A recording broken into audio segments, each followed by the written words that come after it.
Yeah, it's fantastic.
Good morning from cold and crisp and future-oriented Davos, the World Economic Forum. And my pleasure as the moderator today, my name is Rachel Kite, I'm a professor of practice at the Blavatnik School at Oxford University, is to introduce a first mover himself, who needs no introduction, but Special Envoy John Kerry to get this conversation going, and then we'll have an extraordinary panel discussion with companies that have really turned a coalition that has had a real ambition into a coalition which is actually acting and making a real difference.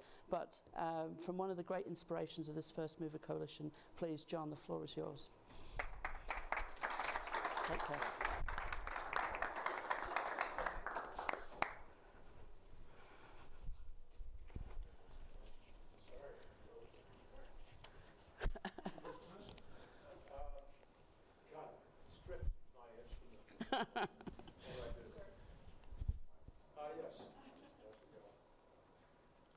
Good morning, everybody, and thanks very, very much for joining us here today. Rachel, thank you for your terrific stewardship in many respects and helping to guide us through all of this. And thank you to first movers who are here and those of you representing some of the first movers. I'm beginning every session that I engage in here by just trying to clarify something, because I think there's a few questions out there. I am not retiring, folks. I want to make that clear. I am shifting my efforts to where I think they could be best used in an election year in the United States, and facing the fact that the Congress is not going to obviously grab this by the baton the way you all are and the way we need to. So I really want to put my efforts where I think we can get things done.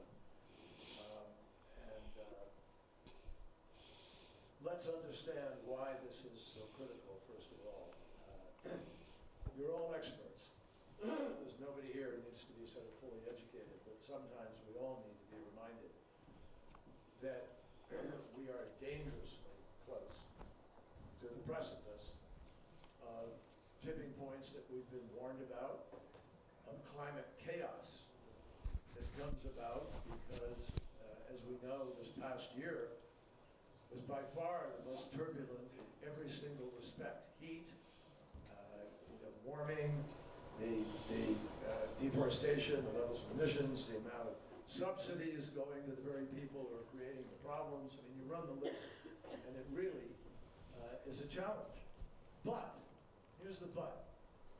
You should feel good about the road we have traveled in a mere 2 years. When we stood up in Glasgow and we announced this First Movers Coalition, we had maybe 20-some companies or something. And we are now over 100 and growing. And the question is, will we, as part of the mission, which is not just putting in orders for green products or creating partnerships within the framework of the FMC itself, but will we make the decisions globally and push a whole bunch more folks to join up? and to be part of this effort. Because our problem is not that we don't know what to do. It's not that we don't, in fact, have certain solutions staring us in the face. Some of them are being implemented and deployed right now. It's that we're not doing any of what we need to do big enough and fast enough. And it is a challenge, major crisis, with respect to our ability to be able to win this battle. Now, money is critical to our ability to be able to do that. And kudos. I mean, I cannot thank enough the CEOs of First Mover Coalition companies who made the decisions that they're going to be leaders, that they're going to take their companies and do something that takes a little bit of explanation to your, if you're publicly held, to your shareholders. And if you don't have to explain to them, privately even, the people in families and otherwise who sometimes challenge the decision, to spend a little more than you have to change your bottom line. But it is only by making that decision that we're going to be in a place where we get to accelerate this transition fast enough. Now, we've tried to do our part. One of the reasons why I am comfortable saying I'm not going to lead our team into the next COP is because I believe we had an historic COP in Dubai.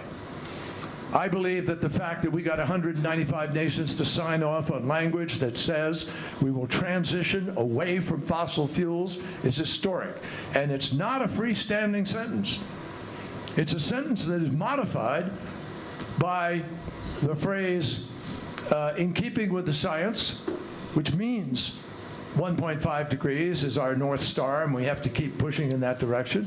It also says accelerating in this decade, and it also says in keeping with net zero by 2050, which means you have to meet a certain curve of reduction and be transparent and accountable in the public sector. So this is a major step forward. It's accompanied by other steps. It's accompanied by the fact that for the first time at a COP, there was a major devoted day to methane. And China and the United States held a joint conference in which China has already now put out its national plan, which we worked on 2 years ago, and we originally agreed to announce in Glasgow. And we all agreed that all greenhouse gases will now be part of the NDCs. Imagine that in the year 2023, methane wasn't even included in the NDCs of a whole host of countries. And if you add to what I just said, adaptation, initiative, and the way in which we're now going to move with respect to loss and damage, where we created something that a lot of people thought was a showstopper, a cop killer, and something that was going to prevent us from ever getting progress, well, guess what? We worked all summer, all through a series of meetings, 5 of them in the end, in order to be able to try to set ourselves up to get that done on the first day, so it didn't become a destructive and counterforce to everything else we needed to do. We won that battle. So we are now poised, folks, to really take this idea of a first mover coalition and run with it. And you saw in that video all the things that are able to be done now. So we are I think in the midst of one of the most powerful examples of what we can do on the demand side to be able to affect the marketplace. And the fact is that what we've accomplished is really amazing. We've amassed over 110 out of about 100 members, 110 specific purchasing agreements from almost 100 companies. We have taken together all of this effort by the FMC represents about $16 billion of commitments that are being made. It's the largest private demand signal for clean technologies in history. And we're already seeing this demand is creating catalytic consequences within the other technologies. And when you pair the necessary policy work that we've been doing on the supply side, the IRA, for instance, you have a combination that can change the marketplace much more rapidly than it would be otherwise. So what I'm really excited about is this entity, the FMC, is doing the innovative work in order to meet their 2030 purchasing agreements. It's happening.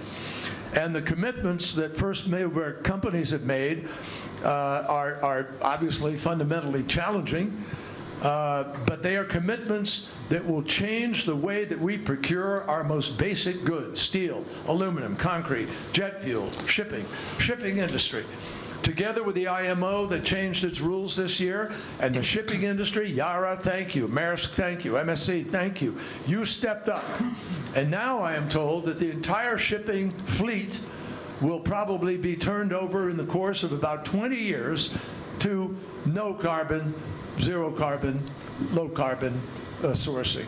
That's incredible when you think about where we were only 2 years ago. So this is a great example of the way in which the marketplace can act responsibly. It's truly the upside, best side, if you will, of capitalism, which brags that it has the ability to be able to allocate capital more effectively than any other methodology. Well, this is proof really in the pudding that you can be responsible in ways way beyond what the normal marketplace is willing to accept. There are almost 100 offtake agreements, different from the commitments that are made, with innovative suppliers, and they're moving voluntary pledges to real bankable contracts. These offtake agreements represent a coming together of government, suppliers, buyers, financiers, and they do something very complicated and difficult, but they're doing it, and it's going to have an impact on the market. My bottom line is this. I am convinced now, because of what is happening in the marketplace. You know, smart CEOs of the biggest companies in the world, Microsoft, Google, Apple, Salesforce, FedEx, Boeing, Ford, Mercedes, that's right, I mean, automobile dealers, all through the food chain. We are seeing CEOs make the decision that they're committing their companies to maybe pay a little bit of a green premium, but in the end, create a supply chain that is going to provide everybody the ability to be able to join up and enjoy the benefits here. So you're going to hear from a handful of our members today about how they are driving transformation through FMC commitments. And you know, it's absolutely critical that we accelerate. I am convinced beyond any doubt that because of the decisions being made in the marketplace now, because, I mean, you know as well as I do, even if, I don't want this, obviously, but if you wound up with a different president who was opposed to climate crisis, I got news for you. No one politician anywhere in the world can undo what is happening now. The marketplace is doing this. And the only issue for all of us is not whether or not we can get or will get to a low-carbon, no-carbon economy globally. We will.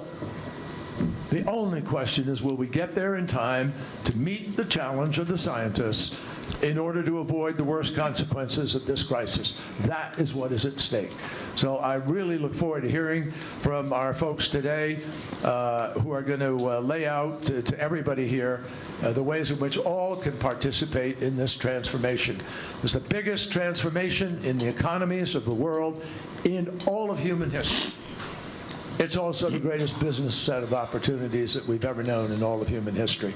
And smart people are seeing that opportunity, and I think it's going to be the job creator and the energizer of our economies that are going to really transform the world over the course of these next months and years. So with that, please, let's get the panel and learn what everybody is up to. Thank you.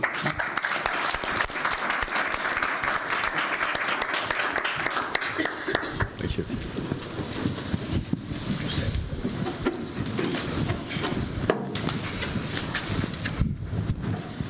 Thank you. Excuse me, we need one more chair. It's my area. Thank you very much, Special Envoy Kerry John, if I may, and thank you for just shifting role a little bit. We continue to need your vision and enthusiasm. So First Mover Coalition, a couple of years ago in Glasgow, started small and is now sending this extraordinary demand signal across all kinds of value chains in what used to be called hard-to-abate sectors. And so, first of all, I'd like to go to one of the early government members of the First Mover Coalition, to Minister Tan Si Ling, Second Minister for Trade and Industry. Singapore sits at the hub of global shipping, of logistics, transportation, etc. We're going to hear from CEOs who are doing extraordinary work along their value chains. What more could, on the public side, on the government side, what more could governments do to respond now to the demand signal that we're beginning to create across the economy? Thank you. First and foremost, a very good morning to all of you.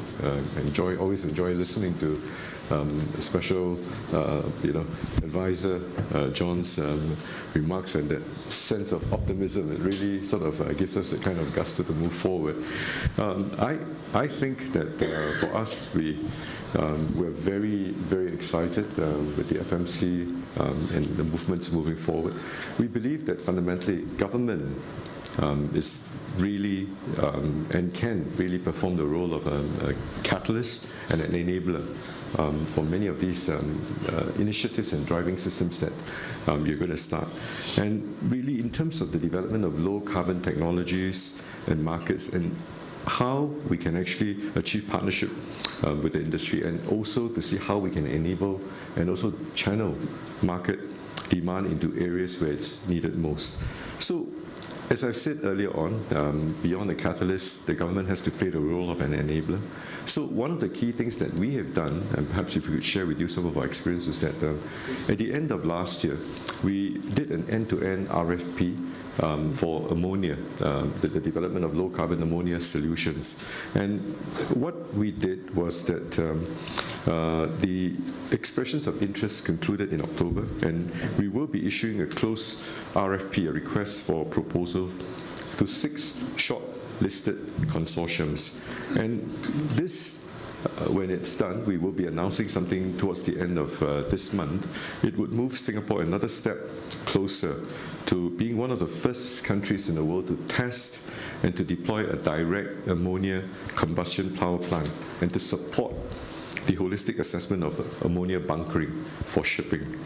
So we are also working with multiple other ammonia suppliers, shipping lines, storage providers, technology providers, and also bunker suppliers, to ensure that we are able to scale up the required infrastructure to support and to cater for ammonia bunkering for both ocean-going ships and domestic harbor crafts. And obviously, we're developing procedures, standards, and regulations for safe bunkering of ammonia. Now, for aviation, we set up an International Center for Aviation Innovation, or ICAI, just last week to facilitate the development and the adoption of technologies for the aviation sector, which focuses primarily on the Asia-Pacific region. So we'll partner governments, industry, we'll partner RIs, the research institutes, to undertake R&D projects in several new key areas, for instance, sustainable aviation, developing new concepts to minimize carbon footprint through optimizing operations.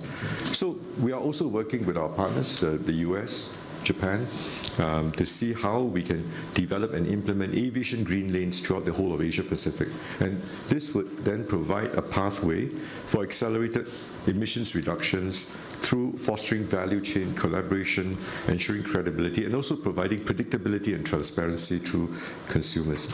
So FMC, with your focus on private sector resource mobilization, can work with us and with multiple governments, like-minded governments, in developing low carbon value chains and test bed solutions. And some of the government-led platforms in Singapore, for instance, like our MPA, which is the Maritime Port Authority's green and digital shipping corridors, they are route-based action plans, can help to bring together a network of maritime and energy value chain stakeholders to exchange information, to catalyze pilot trials, and establish a supply chain of zero or near zero greenhouse gas emissions. Thank you. Thank you very much. So we're going to go to rapid fire CEO segment of this panel now. And Hashimoto-san from Mitsui O.S.K., it's really wonderful to be here. And I have to say that every now and again at Davos, you get a sort of a sign of how quickly things are moving. And I think the shipping sector really over the last few years has moved very fast. So we saw one of your incredible new prototype ships on the video at the beginning. You've been involved in advanced market commitments on carbon removals. You're involved in other innovations in the fuel stock as well. What do you need in order to see this transformation go even faster around the world? Thank you, Rachel. Yes, since we joined the FMC 2 years ago, we expanded so many activities and tried to accelerate the low carbon and the zero carbon the transportation of the shipping business. The complication is that as a shipping, the general shipping company, we are covering so many different kinds of shipping businesses, the containers and bulkers and tankers and gas carriers, the ferry and the cruise businesses, and each segment has the different requirement and natures. Then it became quite clear that there is no single solution to achieve the net zero. So that we definitely need to establish a combination of the various, the different kind of the procedures to reduce our emission for the time being, and that in the long term that we definitely need to net zero. So that ammonia, LNG, methanol, hydrogen, battery, we couldn't delete any option because the very wide variety of the 800, 900 vessels all over the world that they need the different solution, and we are trying to work with quite many industrial players, the shipyards, engineering companies, and the large customers and charterers, and also the quite important issue for us is that the dialogue with the government and international entities. So we need to establish that technical achievement, commercial achievement, and also the kind of the political frameworks. It's quite the gigantic effort we need. We already started, and when we started it, we did not expect such a very big work. But the more and more that it became very clear that we cannot do it alone. We definitely need to set up the quite strong team that work together to achieve the various the different targets in 2020s and 30s and 40s. So that for us being the member of FMC is quite important milestone, and that we really want to accelerate our efforts to do the necessary actions, and to also try to organize quite many team members in shipping sectors to materialize our target. So it's really fascinating to see in this coalition of first movers, every aspect of the value chain being squeezed, across the membership, right? So from switching out the fuel in the ports through to the composition of the actual vessels themselves, to to the fuel that the vessels are using, we start to see this. So now I think maybe come to you, Dan Fisher, who's CEO of the Ball Corporation. So in all of those value chains, the issues of recycling become very important. You're leading in the aluminum sector, or aluminium, as I used to say when I grew up. And I say that when I'm in London. Do you? Well done. So what's interesting, I think, is that you're using advanced purchasing to sort of like pull things forward. So talk a little bit about the approach that you're taking and how you see these sort of value chain relationships panning out. Yeah, I think we're blessed within the FMC to have our largest customers and our largest suppliers. So we've got a common framework and a common language and a common goal. Aluminum's a lot simpler maybe than some of my panelists, and the more recycled content and the green energies that use to fuel that, you can get to carbon neutral in a very pragmatic and efficient manner. And I think the Special Envoy Kerry made a comment, I think, which the real challenge is always sitting in front of a board, for a publicly traded board. We're $15 billion in revenue, we're $1 billion of free cash flow, signing a multi-billion-dollar offtake agreement. That's sort of betting that good will equal well for your shareholders over time, and we're very, very fortunate that our partners, Novelis, and ourselves were able to sit down, take the best of today in terms of carbon neutrality and circularity performance in the world, and design in infrastructure that they're building, the first multi-billion-dollar rolling mill in North America since the late 80s. It will be green energy, it'll be 85% recycled content, but most important, I think, in the manufacturing space, typically you're designing in the most efficient for today in the shortest payback period. That is not at all what we believe you need. We believe you need an innovation center, that there will be to be determined innovation and engineering and capabilities that will unlock future availability in a greener transportation pathway for our product. And so we subsidize that. We're not part of the IRA. We don't have subsidies. So this is Ball Corporation paying a little bit more right now. We won't see the first rolled coil coming off of those lines till 2028. So that's a very challenging dialogue, obviously, with your shareholders and your board to commit to that big of investment. But our belief is that it's a license to operate in the future, and that will be the cheapest aluminum in the world at the time that comes online. So we're incredibly excited, very thankful for our partners, very thankful for the First Movers Coalition to put us together and help us see the light there. So we're excited to continue to tell the aluminum story, and more to come. Thank you, Dan. I think this. For those watching, there's a real power in this value chain collaboration, and for those policymakers and the people who have to sort of put the frameworks in place, we've gone from, well, there's no demand signal, I'm going to be jumping off a policy cliff, to actually you've got real proof of collaboration and what that can mean. And I think that some of the innovation around the advanced purchasing, the advanced offtake agreements, gives certainty to the policymakers. So there's public policy partnership. It's a bit of a cliff when you've got 14-year-old twin girls and you haven't paid for college exactly. yet. Exactly. But we're just making the cliff a little shallow. So there you go. But now to Anna Borg, President and CEO of Vattenfall. So Vattenfall, famous historically as an energy company, you're involved in value chain collaboration in aviation, cement and concrete, steel and trucking, I think, in this collaboration. And of course, famously, I think you've probably got more headlines for the collaboration with Volvo on fossil fuel-free steel in the last year or so.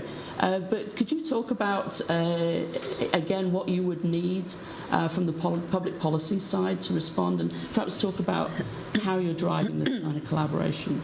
Yeah, I'll be happy to. Thank you. And I think first and foremost, it's important to conclude that the business of tomorrow will not be run on fossil fuels. No. And I think that is the direction that is probably clear for everybody in this room. But I think that if you haven't started to transform your business yet, it's really about time to think about how much can I lag behind without losing my competitiveness. And I think that is the starting point for us when we look at this from a business perspective. And I think that what is needed now is probably not so much policies or subsidies, and I will come back to that. I think what is needed is that leaders in business but also in politics actually move. So I think that the move part of the First Movers Coalition is going to be even more important going forward, and we've already heard many great examples of that. I think that when it comes to Vattenfall, we set out maybe some 8 years ago on a journey where we say that we want to enable fossil freedom, and that is our business strategy. And ever since then, we have been transforming our business in 3 tracks, basically. Our own portfolio of assets, which we are working on continuously, everything that we purchase from our suppliers, but also everything that we provide to our customers and that they use. We are set out to be net zero by 2040 in all those scopes, including the customer usage, and we are well on the way. And we are, by the way, also meeting our financial targets and have done all the way. And I think that is the trick here. When it comes to First Movers Coalition, we are one of the proud founders of the coalition, and we have committed so far to 4 sectors. It's steel, cement, aviation, and trucking. And we do have initiatives going on in all of them.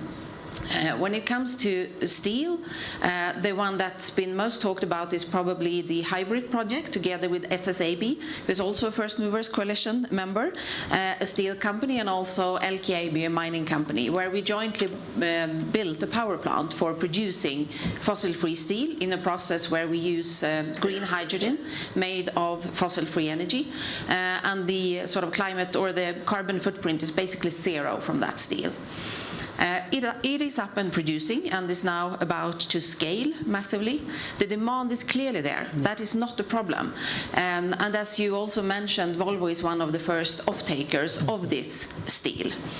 We're also involved in aviation, so regarding sustainable aviation fuel, but also electric fuels, together with a number of partners. We're also doing integrated development with our clients when it comes to fueling their transformation with fossil-free energy, together with BASF, for example, or with Volvo, also outside this sort of hybrid project. We have a number of projects going on where we simply build the energy that they need in order to make their transformation.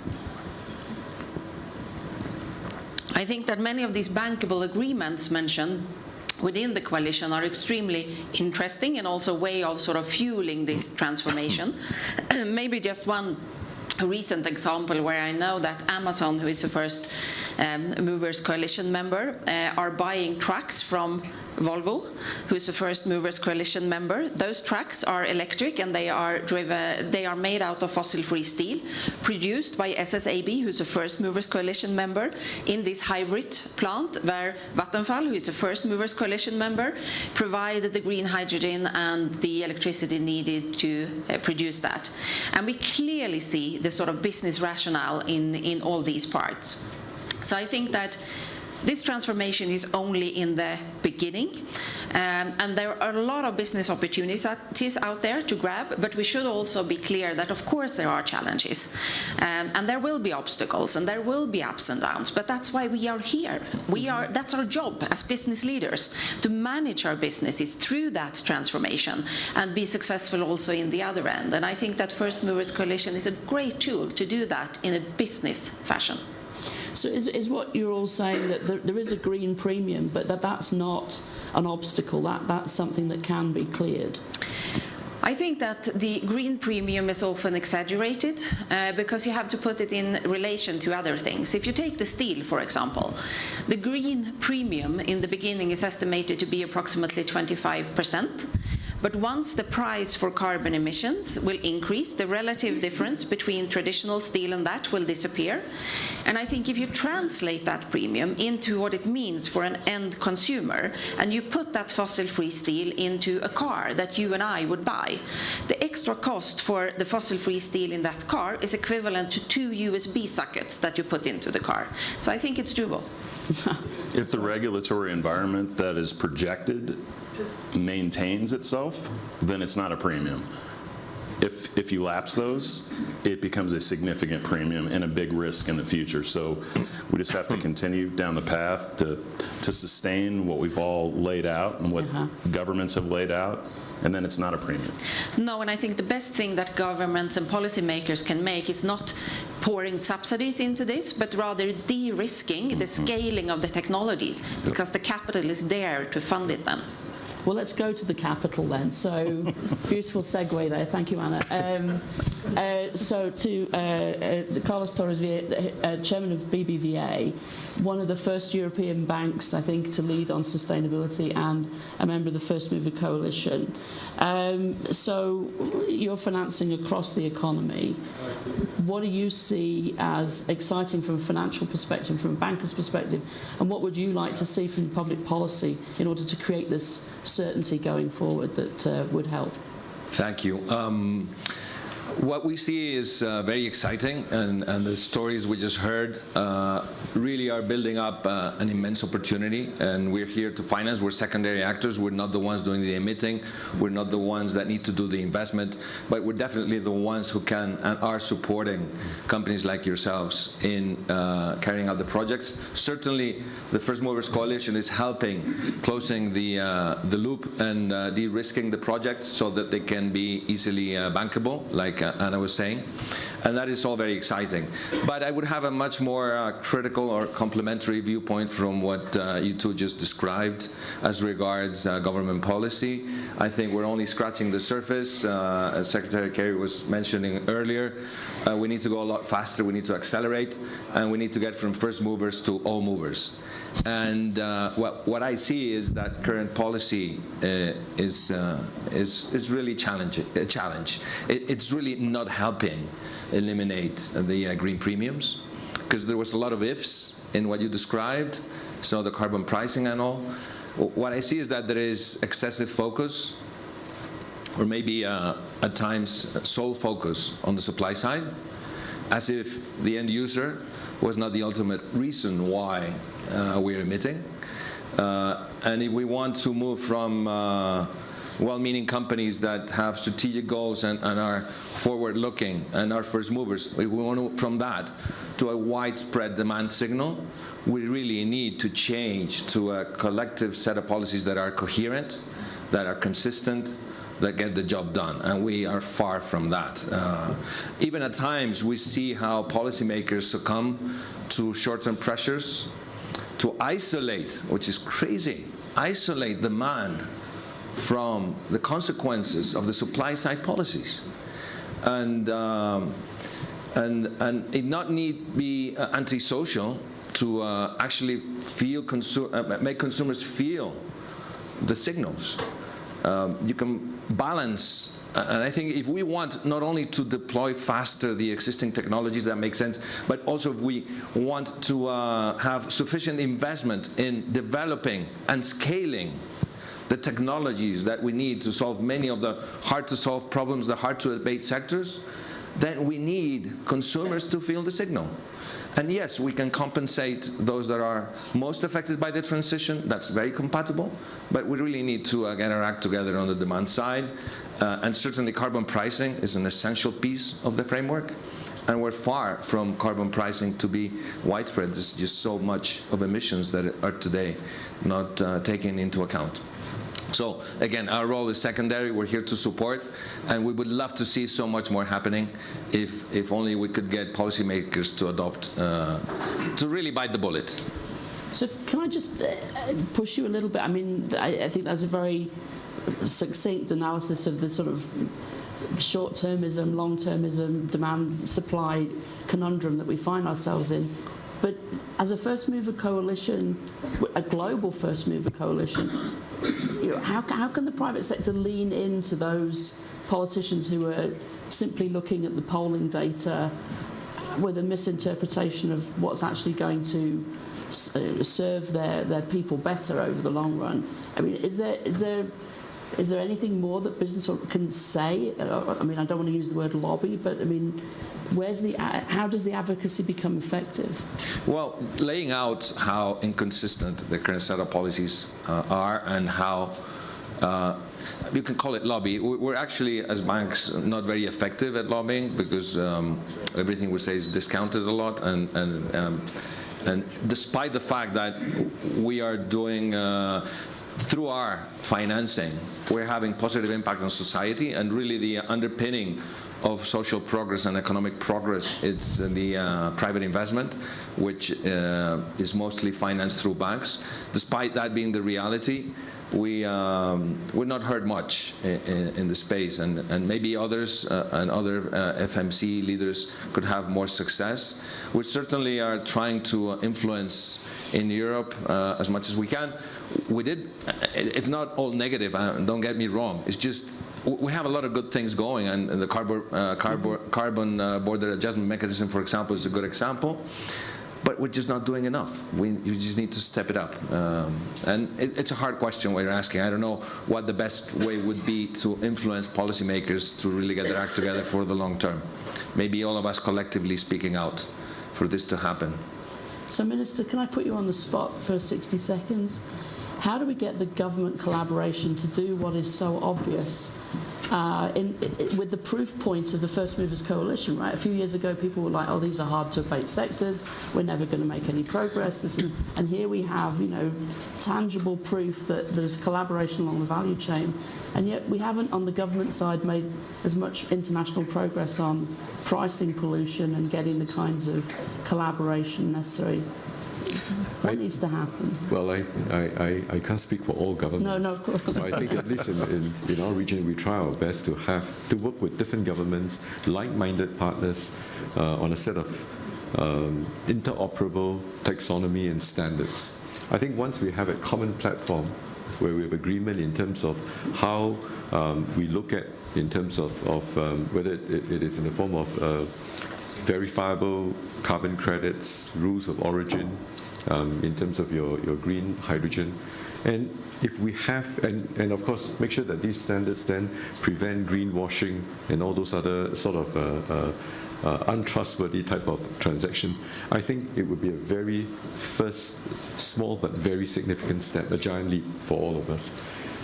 Having said that, the other part is really working with like-minded partners, for instance, like the US. They're working very closely with Singapore in terms of the IPAF framework. We are going to look at the entire ASEAN regional grid to see how we could work on a feasibility study, both from the regulatory, the legal, and the social-economic feasibility framework for the uplifting of about 650 million people living in ASEAN. So those are small steps, but they are actually, each step is a very significant milestone. And I think we need to accelerate that. A lot of times you find that in terms of governments, continuity of the government, of course, is also very important. That consistency in terms of making sure the trust has been built can actually bring us a lot further. To your point about the carbon premium, we started imposing carbon tax last year. It's a ratchet up. I think we're one of the first countries in our region to do so. It's a very bold step, but we have committed to making sure that whatever premiums we collect from the carbon tax itself is plowed back into the development of renewable energy, research into low carbon energy research, and so on and so forth. So I'm going to wrap up now. Thank you so much. I mean, the takeaway from this, especially in a year where government continuity is on the ballot for more people than not on the planet, that it can be done. There's no doubt that we can build an economy that can operate at a low or zero carbon, there's no doubt that we can do that with smart public policy to make it equitable and fair. The question is, can we go faster to meet the science, as Envoy Kerry said?